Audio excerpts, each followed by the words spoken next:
is there's a lot of folks out there right now, and all my clients is amazing, and I think I mentioned to you earlier, I have clients that have net worths of 120 million, but a liquidity crisis. Yeah. I have clients that are minus a million. They're calling every day. I mean, it's amazing. We are in an absolute liquidity crunch. And the deleveraging that you're talking about, it's a deeper issue, and it's really changing the fundamental money supply. Because in this country, money is created through debt. We actually create the money when we create the obligation.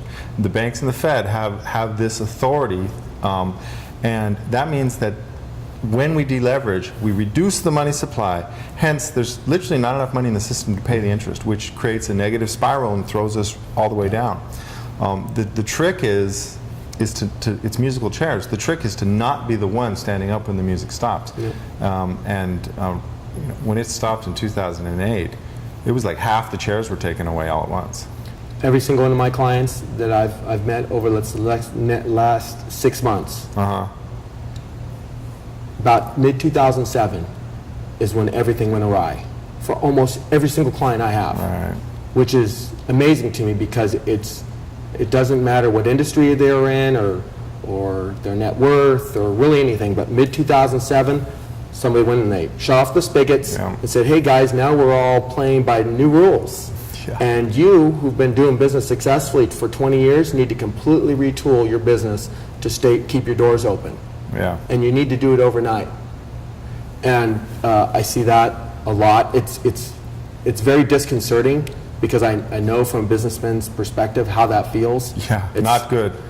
It's brutal. It feels not good. And there's a lot of folks out there who, you know, if they can work it out, they're willing to work whatever. 100 hours a week they've been working just to keep their doors open, so they can just play another day. They just want to keep going.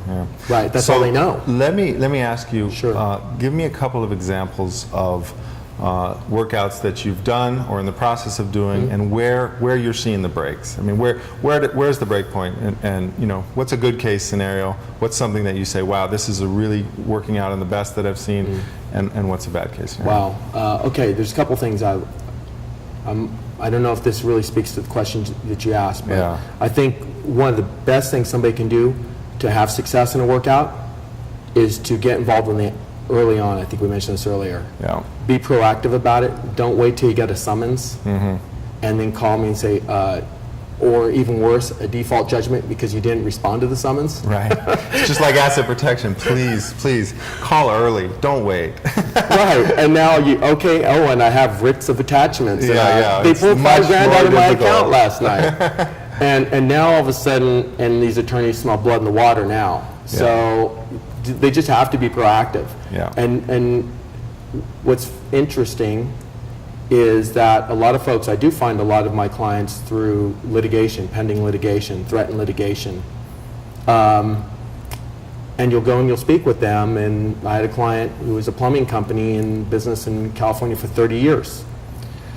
And he had a contract with an advertising company, so I need to speak in generalities, that had become litigation. Not only that, but he didn't even respond to litigation and put himself in a position where he could be in a situation where he had a default judgment. I contacted that attorney. This was a small case. This was $80,000. Which for him wasn't small. That was a big deal. No. I mean, 2 years ago for him, it was in his back pocket. It was in his front pocket, right next to the change. But now it's a big deal. And I went and I got the attorney to stave off the default judgment, because once they have an ombudsman, which is what I am, they feel like, okay, this guy's looking for a solution. And he said, okay, look, Mike, let's just see if we can work something out, and I'll stave off any default judgment. Guy didn't respond to me, but let's see what we can do. And the key is to have negotiations where you let the creditor understand that by working with me, they're going to get more money than they are going through litigation and forcing my client into bankruptcy or whatever. And in that position, the more arrows that you have in your quiver, the better. So if you have a client that is sitting there and he's got $1 million sitting in the bank and he's got $1.5 million in obligations, okay, you've got some deficiency, but you've got $1 million sitting there.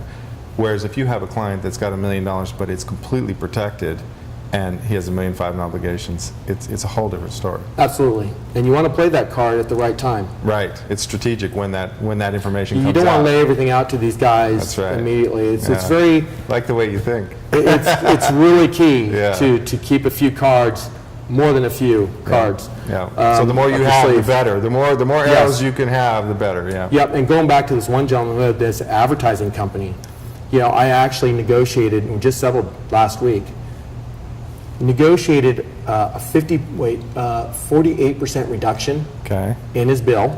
Right. In his bill, right up front. Right up front. Okay. And here's the beauty of it. He had a crunch where he owed the IRS some money, so we knew they didn't want to go there. Yeah. This creditor didn't want to go there. Fight the IRS for their money. Yeah. So I negotiated payments over 42 months for this guy. Okay. And it was so back-end loaded that for the next year he's just paying out a small amount of money. Then it jumps up, then it jumps up, then it jumps up. Right. We all assume and hope, of course, that the economy will pick up and he'll be able to act on this. Right. But I salvaged what he was looking at, I think $82,000 or $83,000, and I settled it around 52, but over 42 payments. So it's not even discounted to present value. And this is a case where he had the assets. It wasn't, like you said, in his front pocket. He didn't want to dish it out right that second, but he needed to keep going. He wasn't looking at a halt of business or total catastrophe. Right? No, he wasn't. Right. But so working it out was really critical in his case. Yes, but I mean, this is the same kind of guy whose business is off 60% from 3 years ago. So it's almost everybody now. Yeah, he will live to play another day, but he's indicative of a lot of my clients.